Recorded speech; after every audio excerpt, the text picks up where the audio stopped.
Se você lembra bem dos contos de fadas que ouvia quando era criança, sabe que em todas essas histórias existem nobres, castelos, grandes sofrimentos por parte do personagem principal e, claro, um final feliz.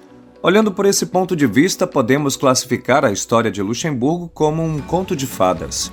O país, que é um dos menores da Europa, teve como vizinho alguns dos maiores impérios da história, que fizeram de tudo para conquistar cada centímetro de território e, por diversas vezes, Luxemburgo esteve a ponto de desaparecer. Mas, como em um conto de fadas, ao longo de mais de 1000 anos de história, Luxemburgo resistiu, sobreviveu e ainda se converteu no país mais rico do mundo quando o critério analisado é o produto interno bruto por cada habitante.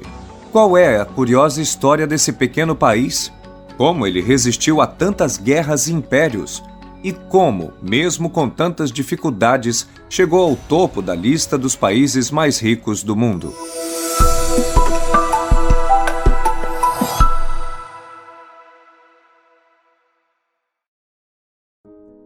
Como todo bom conto de fadas, a história de Luxemburgo começa em um castelo, ou melhor, com a compra de um. Apesar de existirem evidências de que a região é habitada há pelo menos 5.000 anos e de ter pertencido ao Império Romano, a história de Luxemburgo começa oficialmente no ano 963.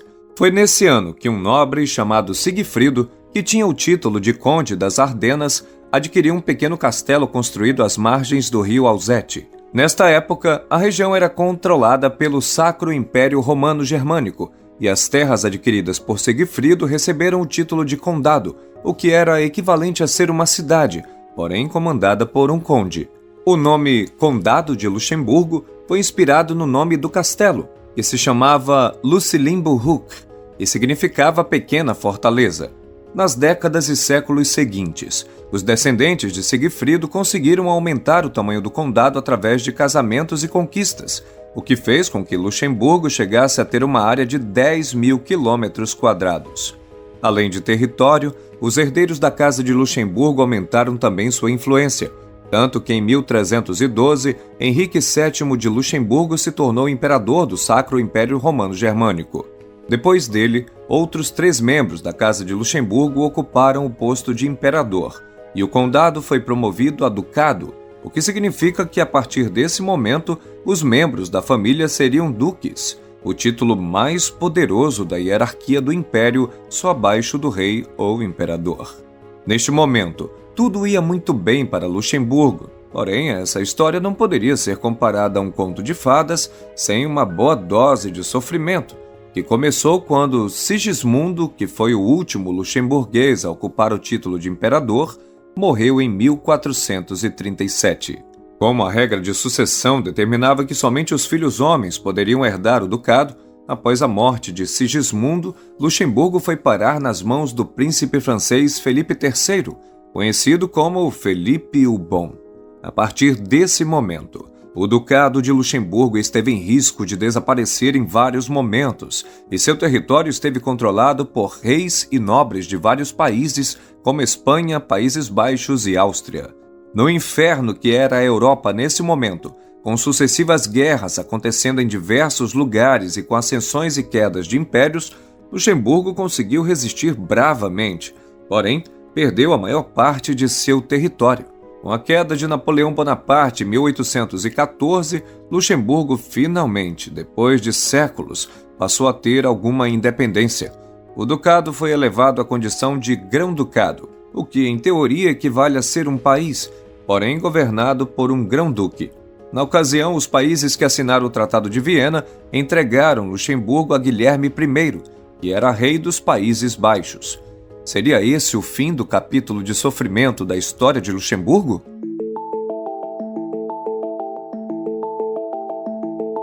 Sob o comando do rei dos Países Baixos, Luxemburgo teve vitórias e derrotas, sendo a mais amarga delas um acordo assinado pelo soberano que cedeu grande parte do território para a Bélgica, onde hoje fica uma província com o mesmo nome do grão-ducado.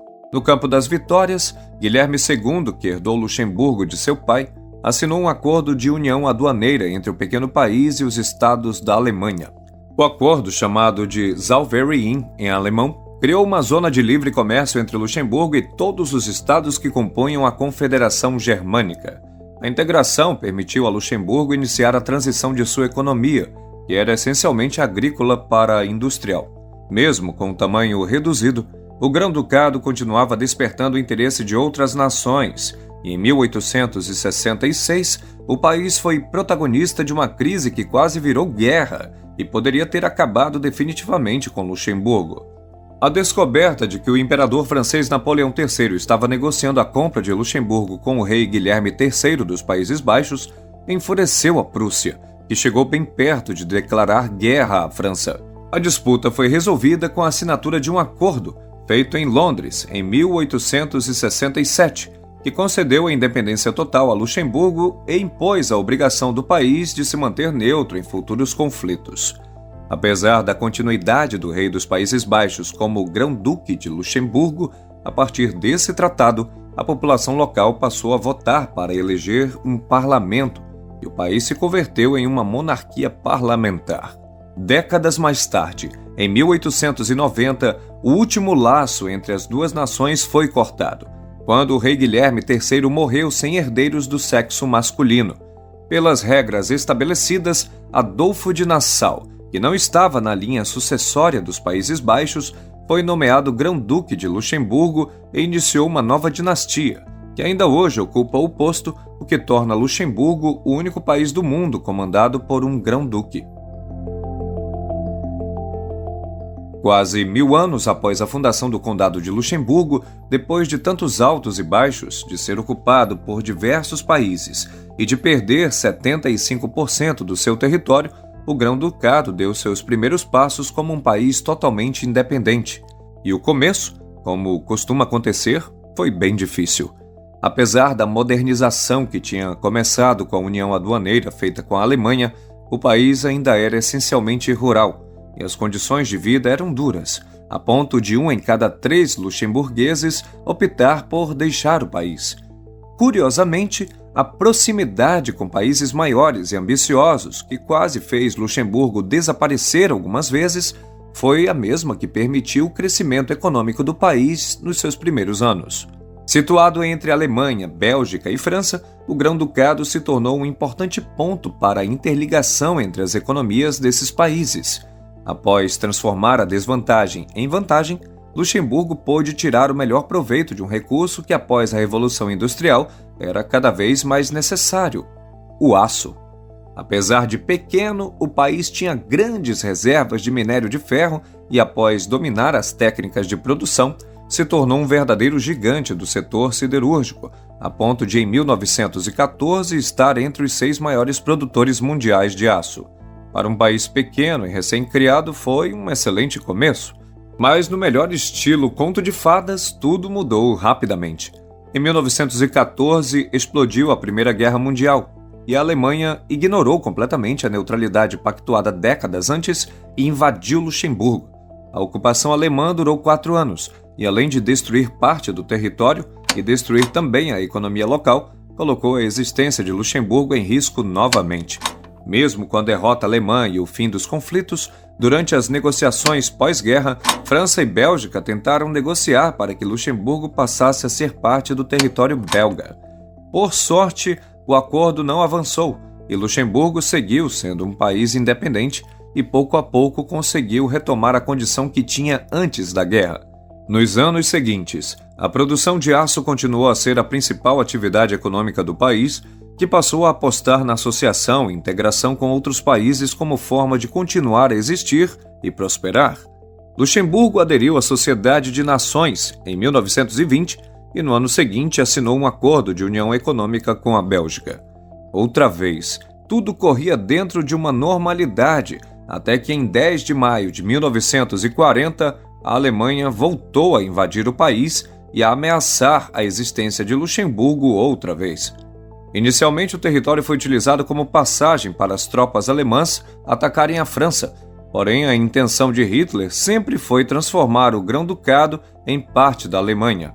Felizmente, para Luxemburgo e para o mundo, Hitler foi derrotado e depois de 4 anos, tropas aliadas libertaram o país e parece que finalmente chegou a hora do final feliz desse conto de fadas.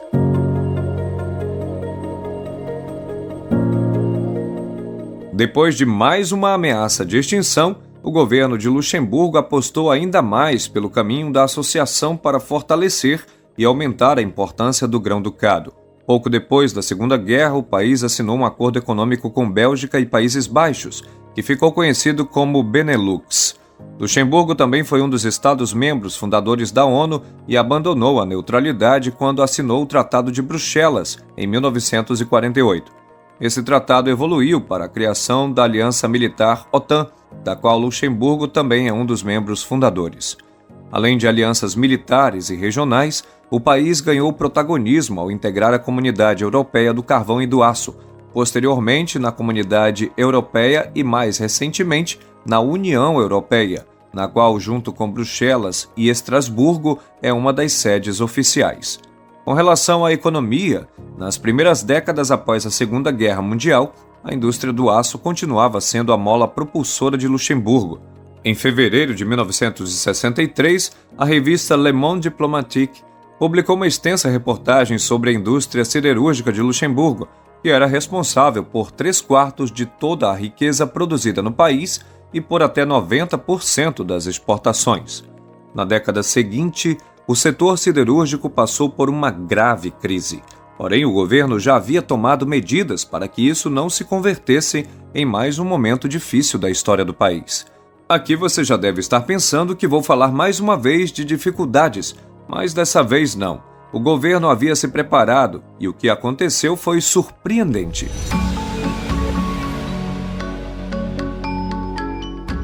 Antes da crise do aço, que poderia ter devastado o país, o governo começou a adotar medidas para fomentar o setor financeiro, copiando medidas que já haviam sido adotadas por outros países como Suíça, Liechtenstein e Mônaco. Luxemburgo reduziu impostos e implantou um rígido sigilo bancário.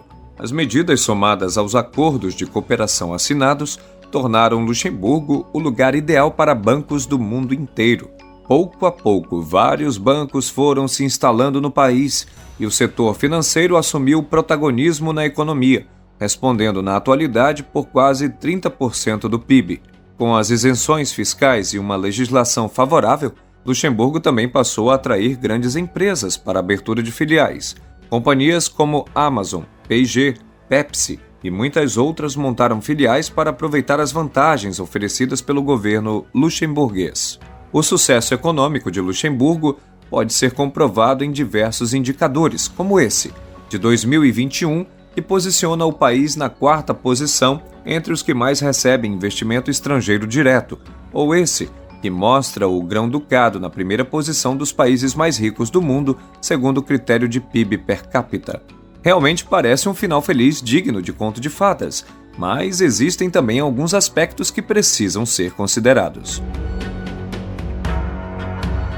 Do ponto de vista de resultados, as medidas adotadas para fortalecer o setor bancário luxemburguês foram um sucesso, porém, na prática, elas transformaram o país em um paraíso fiscal. Apesar de não aparecer na lista de paraísos fiscais da União Europeia, o país é considerado assim pela Oxfam, ONG que acompanha de perto o tema da evasão fiscal no mundo. Os impostos baixos também são um ponto controverso, já que foi utilizado por muitas empresas para driblar o pagamento de impostos em vários países do mundo.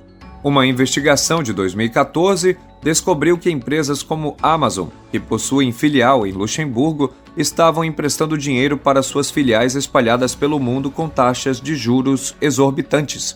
Como as filiais precisam pagar impostos sobre os lucros nos países em que atuam, na hora de fechar o balanço, a maior parte dos benefícios eram enviados para Luxemburgo, como o pagamento dos juros. Por conta dessa manobra, muitas filiais registraram prejuízos e deixaram de pagar impostos. Já em Luxemburgo, com o conhecimento do governo, essas empresas pagavam taxas de menos de 1%. O caso repercutiu mal dentro da União Europeia e até nos Estados Unidos, e o país teve que se adequar. Mesmo assim, o país continua tendo protagonismo dentro do bloco europeu, que já foi presidido por um político luxemburguês 3 vezes, mesmo o país sendo o segundo menor do bloco. Se por um lado é preciso muita atenção para encontrar Luxemburgo, que possui apenas 2.586 km² no mapa, por outro, é bem fácil encontrar o país nos melhores indicadores econômicos. Um verdadeiro conto de fadas, que até o momento está tendo um final feliz. Se você gostou desse vídeo, tenho certeza que vai gostar desse, sobre como os Países Baixos aprenderam com suas tragédias. Muito obrigado por assistir até aqui, abraços e até o próximo vídeo.